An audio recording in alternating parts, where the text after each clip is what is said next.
Fahombiazana tanteraka ho an'ny filoha Marc Ravalomanana iny taona 2024 iny raha teo amin'ny lafiny ara-politika no jerena. Vao tamin'ny volana Desambra 2024 dia itapoko itapirenena fa nivadika ny rasa ka lasan'ny Marc Ravalomanana ny fon'ny vahoaka ao Toliara. Fahombiazana goavany ho an'ny tontolon'ny fanoherana izay tarihan'ny filoha Marc Ravalomanana indiany tany Toliara iny. Tsy nisy gaga ary samy niaiky ny rehetra fa leo ny fampanantenana pokatin'ny Andra-Joelina ny Malagasy ka ny antsampy any amin'ny Marc Ravalomanana indray. Ankoatr'izay dia vita fampihavanana ihany koa ity farany sy ny vahoaka ny Toliara ka nisy mihitsy ny famononomby tao an-tampon-tanàna ny Toliara renivohitra sy tao amin'ny commune Beza ho nofikena amin'ny tampihavanana sy famitranam-pihavanana.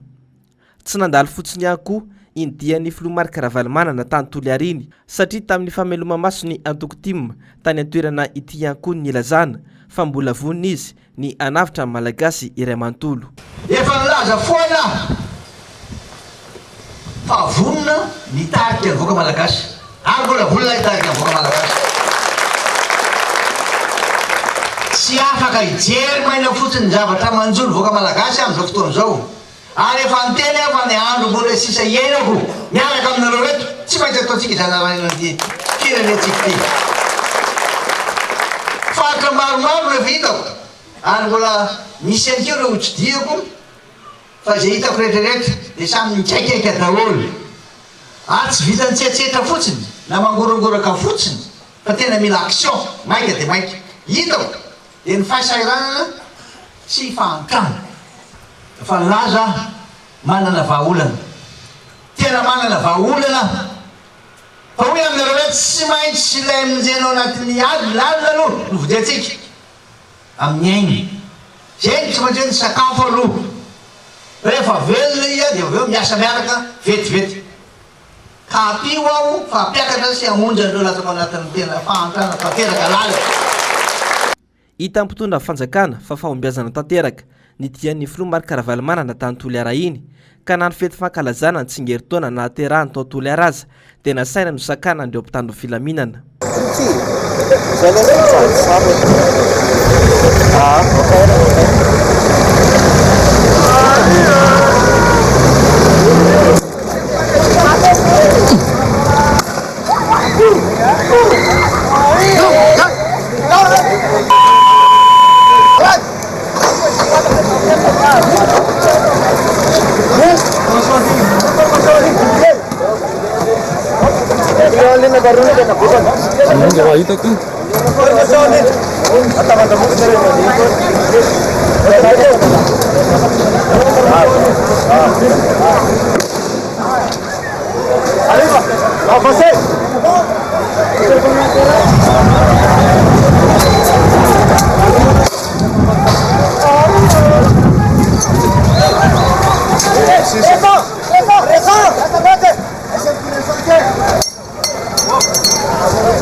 Eva!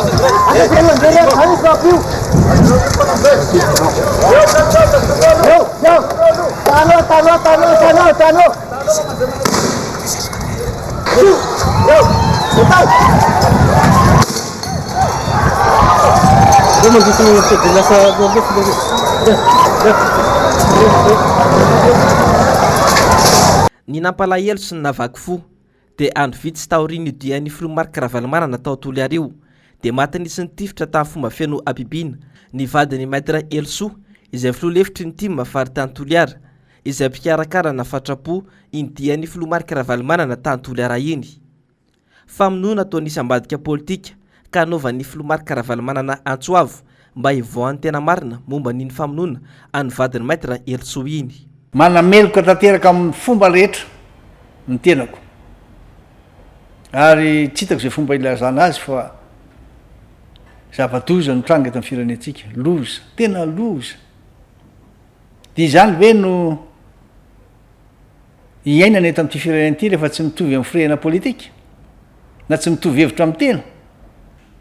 Miantso ny tompona andraikitra isaky ny ambaratonga ao ny tompona andraikitry ny filaminana mba hanao aingana diaingana ny fanadiadiana ao ny fitsarana fa mba tena hitsara amin'ny fomba mendrika sy tsy mitanila.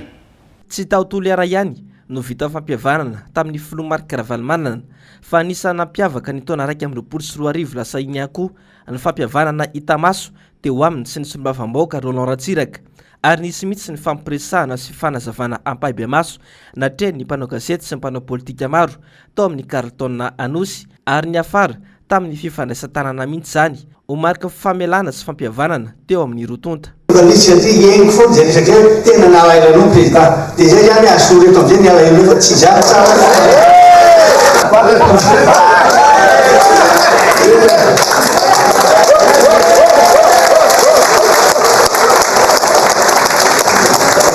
Ny 20 Oktobra 2024 dia fahombiazana tanteraka ihany koa dian'ny filomarika Ravalomanana tany Toamasina nanatrika sy nitarika ny fameloma-maso ny antoko-tima tany an-toerana. Feno hipika tsy nisy nandinganana ny toerana lehibe nanaovana fameloma-maso ny tima tao Toamasina. Raha tsahivina dia tamin'ity dian'ny filomarika Ravalomanana azo ny Toamasina ity no nisy ny sotasota sy ny fanapahan-dalana nataon'ny olom-boatendry ny Andrajoelina ka tsy nasakana ny filomarika Ravalomanana zany ka dia raikitra ny dia-tongotra 17 kilometatra mahery. Tsy arakaraka ny tao an-tsain'ny mpomba ny Andrajoelina koa nefa no tena atondian'ny filomarika Ravalomanana tany an-toerana. Nisy mantsy ny antso ho fisorohana ny disadisa sy korotana aorian'ny ny fifidianana no nisy nisy ny HCC izay hita fa mitanila amin'ny mpitondra io.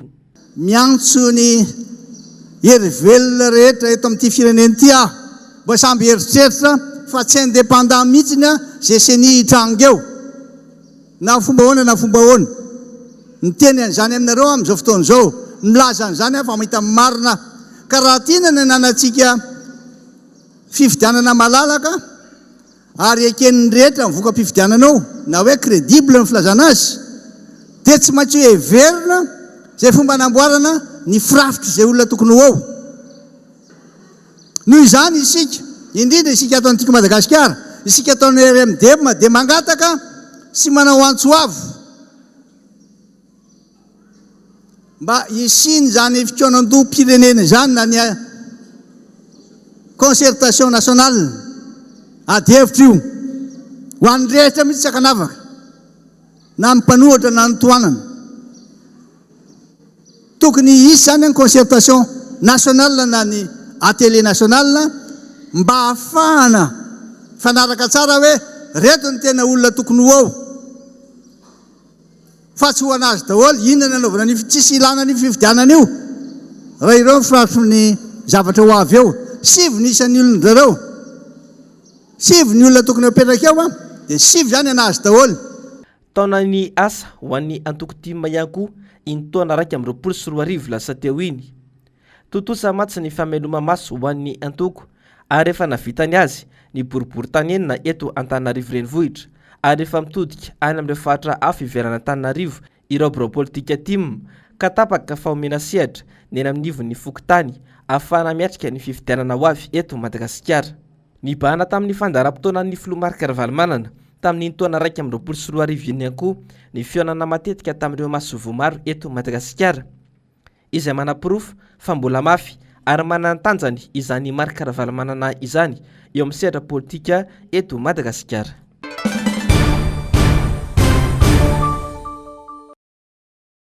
Anisan'ny vaovao nisongadina tamin'ity taona 2024 ity ny fitokonana maro lafy izay nataon'ireo mpiasa amina asam-pandaharam-panjakana maro samihafa. Fitokonana sy grevy izay nifototra indrindra tamin'ny resaka tsy fandraisan-karama, fanaovana tsinontsinona ny mpiasa fa ihany koa ny fikasana hamadika ny orinasa ho tantan'ny tsy miankina. Anisan'ireo orinasa-panjakana nahitana izay fitokonana izay ohatra ny postra malagasy, ny mpiasan'ny laboratoire national de travaux publics, ny inspection de travail, ny mpiasa sy ny mpandrara eo anivon'ny université n'Antananarivo na ny paty izany, ireo orinasa mpanao lalana, ny sekren, ireo mpiasa eny anivon'ny station de pesage manerana ny nosy.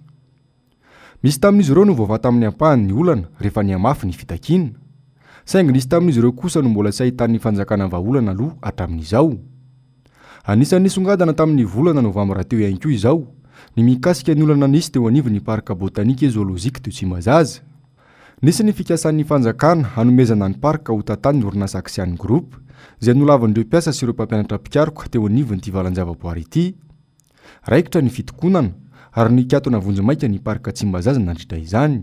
Tsara marihana fa izahay raha manao izao fihetsiketsehana izao dia voalohany indrindra tsy miteny tsy misy pirofo ary ananana pirofo daholo ny zavatra tenenina. Izany fikasana izany dia tsy zavatra nitenenina fotsiny amin'izao akory fa nisy fivoriana efa indroa na intelo tany amin'ny ministera tany izay natrehan'ny talenay, izay natrehan'ireo chef de département, izay natrehan'ireo solotenan'ny mpiasa na délégué de personnel sy ny syndicat. Teo natrehan'izany fivoriana izany no nanehoan'ireo solotenan'ny mpiasa ny tsy fankatoavana, ny fisisihana, ny anatanterahana, ny famindrana ny fitantanana raharaha, fitantanana arabola ary ny fitantanana maolona eto amin'ny valan-javaboary ny Tsimbazaza. Baiko izay tonga teto tananay, teto ampelatananay avy any amin'ny ministera piay avy any ambony, baiko no azonay pour attribution izay andidinanay anatanteraka izany procédure amindrana ny fitantanana ny parka Tsimbazaza izany amin'ny fondation Aksiany. Ankoatray, saika korotana sy grevy ihany koa no tazana sy re teny anivon'ireo université mpanjakana manerana ny faritra tamin'ity taona 2024 ity. Ny 9 janoary 2024 ohatra dia nivoaka ny arabe nandoro-kodiarana ary nilanja sora-baventy ireo mpianatra ny UNS Pifoloha. Mafy ny fifandonana teo amin'ny mpianatra sy ny mpitandro filaminana. Teo ny naratra fa teo ihany koa no voasambotra. Antony fitakin'ny mpianatra tamin'izany moa ny fanaovana tsinotsinona azy ireo tamin'ny resaka recrutement idirana ho mpiasam-panjakana.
Taorian'izay nanomboka sesilany ny grevy sy ny fitokonana nataon'ireo mpianatra teny anivon'ireo université mpanjakana iran'ny faritra.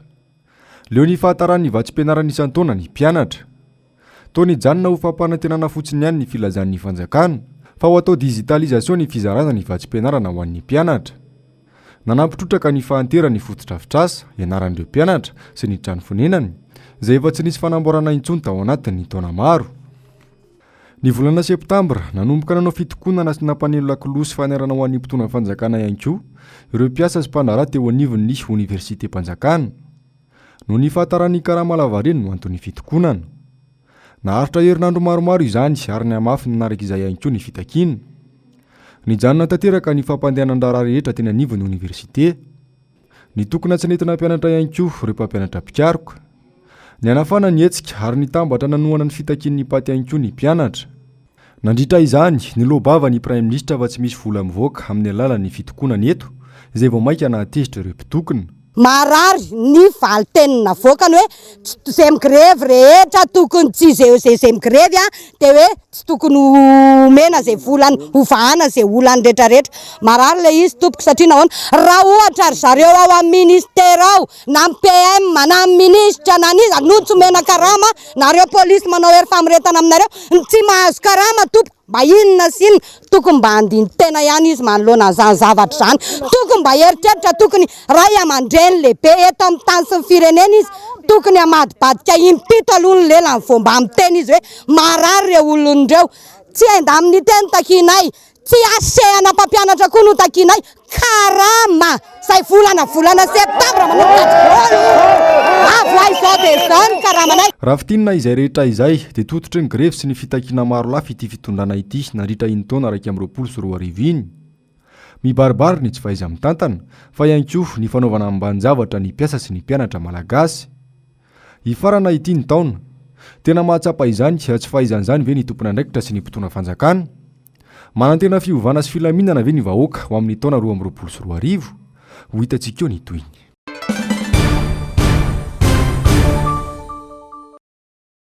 Anjakan'ireo vahiny sy ireo olona mahitahita ary mihevitra ny tena no ambony lalàna tanteraka ny tany eto amintsika amin'izao fotoan'izao. Miseho lany saika manerana nosy ny adany tamin'ity taona 2024 ity. Tsy vitsy ireo olona manana taratasy mazava fa tompon'ny tany no mitaraina noho ny fibodoana ny tanin'izy ireo ataon'ny teratany vahiny sy olona milaza ho mahafantatra olona ambony ka afaka manao izay tiany atao eto Madagasikara. Misy amin'ireny aditany ireny no miafara amina herisetra fa ny tena mampitaraina ny ankamaroan'ny olona dia ny fomban'ny mpitandro ny filaminana ireo olona maka ny tanin'olona tsy andrarany. Toy ity tranga niseho tany amin'ny fokotany Ambokarivo Toamasina Faharoa ity izao dia lasa hery famoretana ny vahoaka manoloana ny tsindry azo lena atao aminy ireo zandary. Manana ny taratasy milaza fa azy ireo ny tany ireto mponina ireto saingy tsy rarahin'ny orinasa Filatex sy ireo zandary izany. Naverindreo ndray le fefy rehefa niala kelikely le ise dia naverina ndray io barazy kakazo io dia nanontany zay hoe inona ndray ny aton'ity kakazo nafetrakinareo ambony lalagna ty dia hoe miandry réquisition ony. Ny huissier tompoko rehefa tonga teto nitatitra azonay dia hoe nisy réquisition tany amin'ny huissier tonga teto fa tsy namenan'ireo miaramila reo fa ny taratasy fanazavana ny fangalana fefy teto no natoro anjareo. Zay natonga anay zao tonga eto tsy manaiky ny fanohizan'ny Filatex ny oasa io tsony manomboka androany. Zay zany tsara petraka fototrofinareo ary zahay koa dia tsy emotra na ino kidona na ino kiatra fa zay tratra ny hery famoretana. Raha ny tokony ho izy tokony Filatex ny miatrika anay aketo fa tsy miaramila. Io le mahatonga anay tsy magneky satria certificat juridika ty dia zareo tamin'ny fanagna tany tsy hainay na izovina nagnano anazy fa agny amin'ny commune Fagnandragna Fokotany Tanandava Tamatavy suburbaine zone industrielle parc industriel 1 2 izany rehetra zany tompoko dia diso avokoa.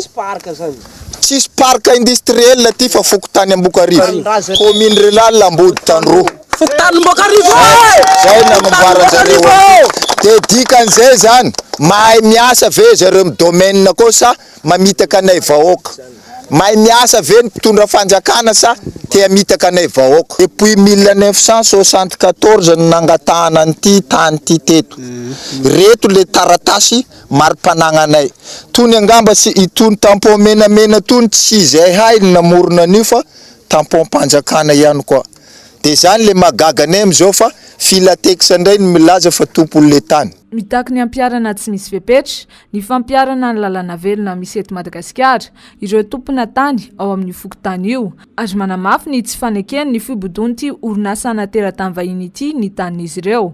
Fa zahay kosa aloha dia ohatrana tsy dia manana fanekena zahay no azahoany zareo an'io titre io hanambola tabatrano ireo manao an'io ary zahay mbola tsy nahita hoe géomètre nidina tany na fiasoana vahoaka hoe zahay anao titre eto anao reconnaissance eto anao ohatran'izay sy mbola nisy zany hitanay tao. Dia teo moa zany zay tena gaga hoe ino moa mahatonga an'ity filatexe miady amin'ny vahoaka gendarme sy miaramila polisy indray miambina an'ilay toerana tonga zao le prénom zao hoe andeha hiasa tonga dia tsy mahazo miditra fa misy baiko avy any ambony izay zavatra zay misy zany tianay angatahana fanazavana amin'ny mpahay lalàna na olona mpitondra lalàna mifanandrify tokony anome fanazavana n'izay problème zay misy aboakarivo.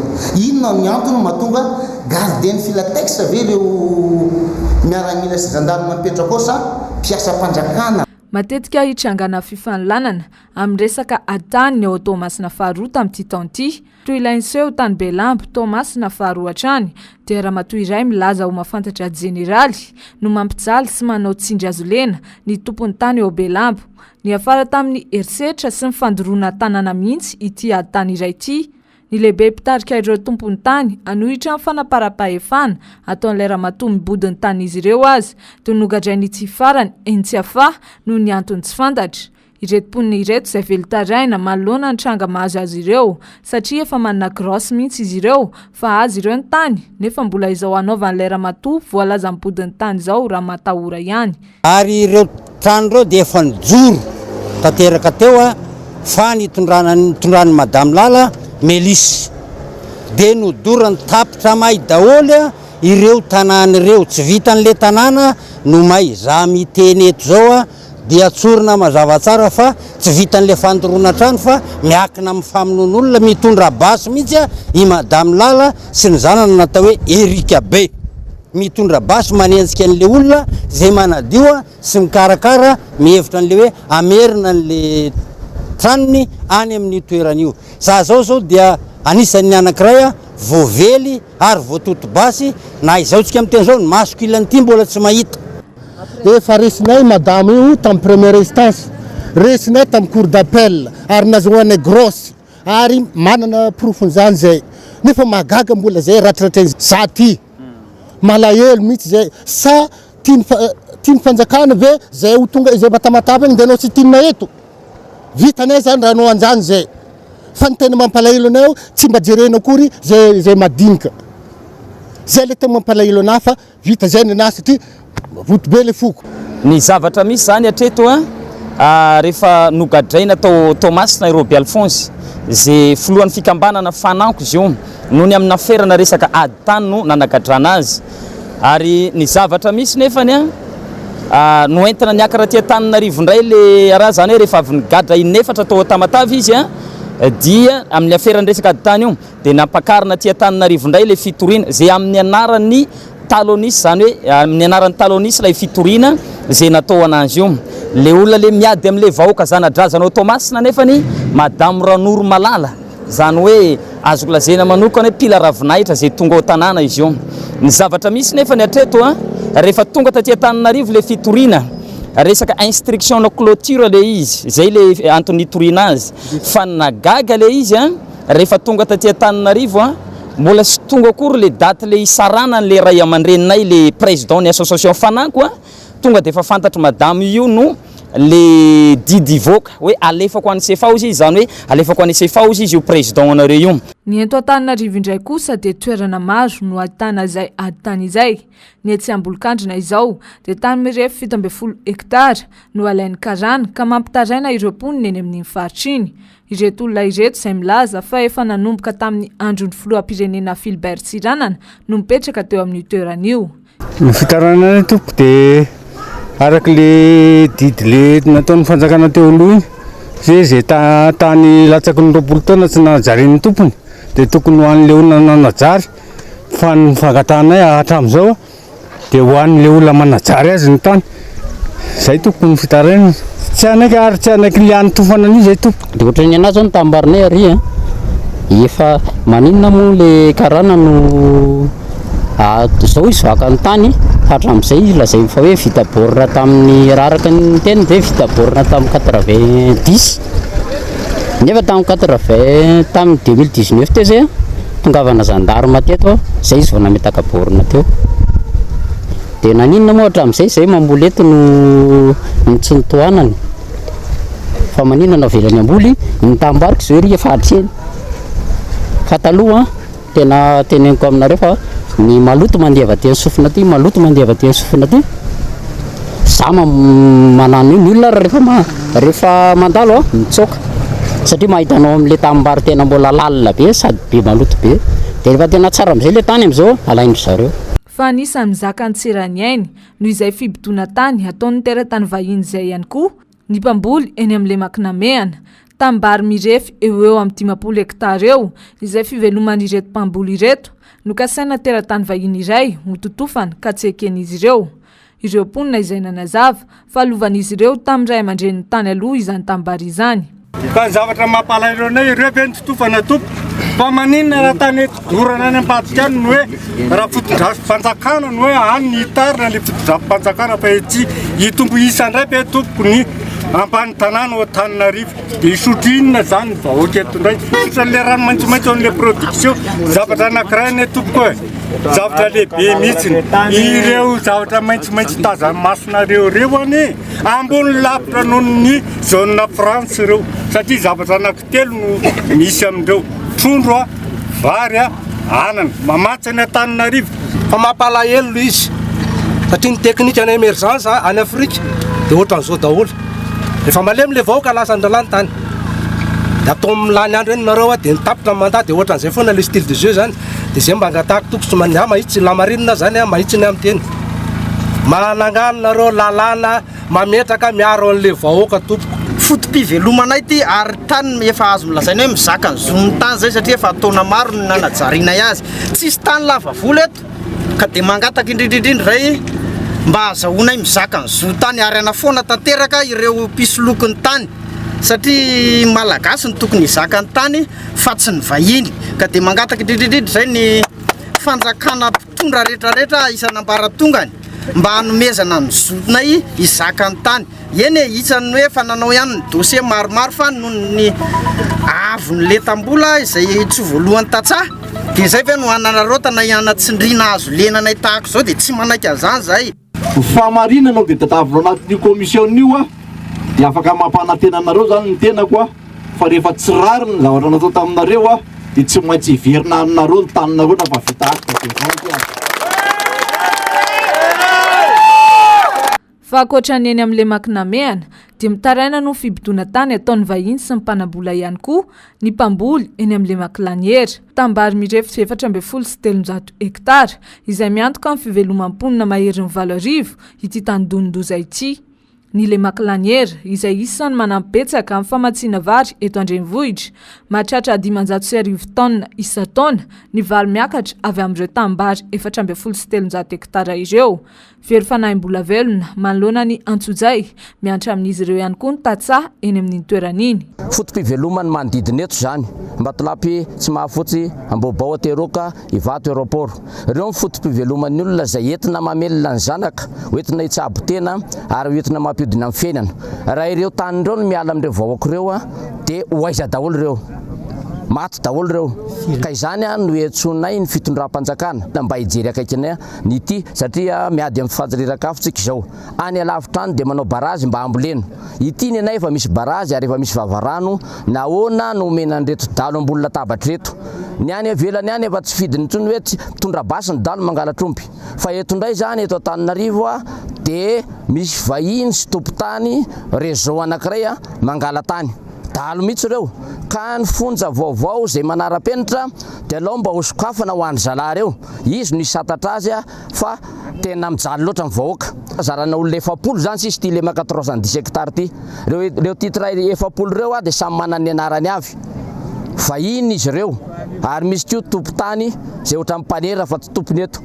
tsy tonga nanajary tatina indray maraina azy nidina tety izy miaraka amin'ny kiraro maranitra niletika tery le vody kiraro satria tsy fatony hoe mandrevo ny tambary zany ve ny olona nanajary sy olona namboly teto zany a mitondra géomètre fa ny angavinay le géomètre mandany ianao mandeha sao de matiny reto vahoaka reto ary zay de miteny fa tsy tompona ndraikitra aminareo géomètre mandrefindrefy zay satria tsy voafehanay re olondreo efa mifinanany sy ny tentany mihitsy ny tapahanareo ka raha tonga aty nareo midikidiny aty a de asafady ary raha mitondra katikaty nareo ka miafy nendritra amindreny vera fimereny aiza midiny aty ataovy zay velomana zay velomanareo any fa tsy ny varina ivileo ambavan'ireo tatsara eo de davinareo tsy ny tany sy ny tanimbary ihany no iaran'izay fibidona ataon'ny vahiny sy ny mpanamboly izay eto Madagasikara. Kianja filalaovana baolina iray eny Amboanjo Bebongatsara, distrika Antananarivo Antsimondrano, no kasaina orinasa vahiny iray alaina sirefesina. Efa hatramin'ny taona 2027 no efa nataon'ny tanora tao amin'ny toeran'io kianja filalaovana ity tany bodon'ny orinasa vahiny ity. Any Filatexa ny tany izay hitanareo atao ambadika ato zany de gagaga ihany zay mahita an'ity piquet izay hitanay atao hoe atao amoron'ny kianja eto ka mahatonga anay zany hoe nanao ny banderole de manohatra izahay toerinay amin'ny zay fomba anay rehetra na mierinay rehetra na zay rehetra hoentinay atao dia toerinay ny fisin'ny fandrefesana ny tany ity na fampidirana na famaritana ny tany ity na fanomezana ny tany ity ho an'ny karana na fomba ahoana zany. Fa na ireo birao-panjakana koa azy dia miaina amin'izay resaka fanalana amin'ny toerany tsy amin'ny antony izay. Toy ny tranga iray niseho tetsy amin'ny fokotany Mandrangopato voalohany Anosy be Andrefana dia nasainy lehibe ny distrika mitady toerana hamindrana ny birao niseho fokotany noho ny antony tsy fantatra. Raha ny fanazavandreo mponina nefa dia efa lafo ity toerana misy ny birao-pokotany ity ka mety izay no antony tsy maintsy hamindrana izany. Ny ny chef district hoe andalo aty izy fa misy mbola ato amin'ny répertoire ko moa zay toy hoe efa ato zay zao fa tongavy ianao nazo telefônina indray efa nilony fa ho any amin'ny birao a dia rehefa tonga tany amin'ny birao ako dia mifampiresaka tao zay mianaka hoe misy olona avy any aminareo akaty aminay anao birao apokotany anao birao apokotany dia za moa gagagagaina anao birao apokotany efa misy dia nandeha teo na resaka dia hoe midedavy anao tany 9/10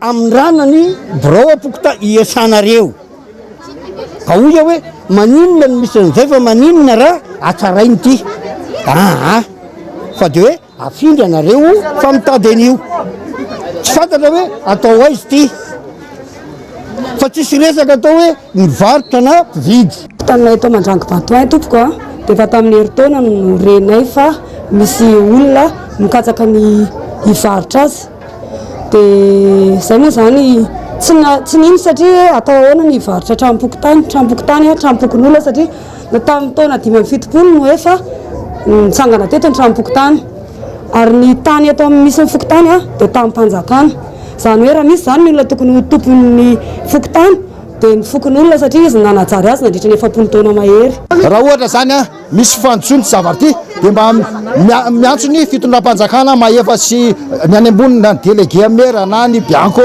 iza ny tena nanao ny zavatra ity raha nisy zany zavatra zany zay no angatanay zay ny tena tianao fatarina ka dia misaotra betsaka anareo mpanao tsy mety ao io olona io na raha tiana to tsy mety ho fantatray hainy de ce jour tsy zay vela izy io olona io Raha ny fanambarana nataony teo anivon'ny CNIDH dia ny resaka tany no tena andraisana fitarainana betsaka eny amin'ity fitoerana ity. Voafaritra mazava ao amin'ny 2017 ao amin'ny fanambarana iraisam-pirenena momba ny zon'olombelona fa ny olon-drehetra dia mananjo anana fananana manokana na hitambarana. Manamafy hatrany io 2017 io fa tsy misy olona azo alaina amin'kery ny fananany. Ireo andalina ireo izay mbola manjavozavo eto Madagasikara raha ny fananan-tany no asindresaka. raha amin'ireo fitarainana dimanjato mahery tonga eo anivon'ny voamera-pirenena mahaleo tena misahana ny zon'olombelona dia le andininy fa 17 ny tena ahitana fitarainana betsaka indrindra izay mahakasika ny fananana ny fananantany moa zany ny tena voakasika betsaka ny resaka ady tany eo anivon'ny fiarahamonina misy koa hoe fandrombahana tany izay voalaza hoe amin'ny fomba tsy aradrarany ka azahoana fitarainana mila masamy toroka mila masamy teny mila masamy poitra kanefa raha toka hoe mahatsapy ianao mahatsapy ilay olona hiaran'ny fanitsakitsahana zo fa mety amodika ny asany amodika ny fianakaviana ary mety haningotra ny ainy ny fijoroany dia misy ny fiarovana an'izy ireny ary tsy maintsy asiana ihany koa ny fiarovana an'izy ireny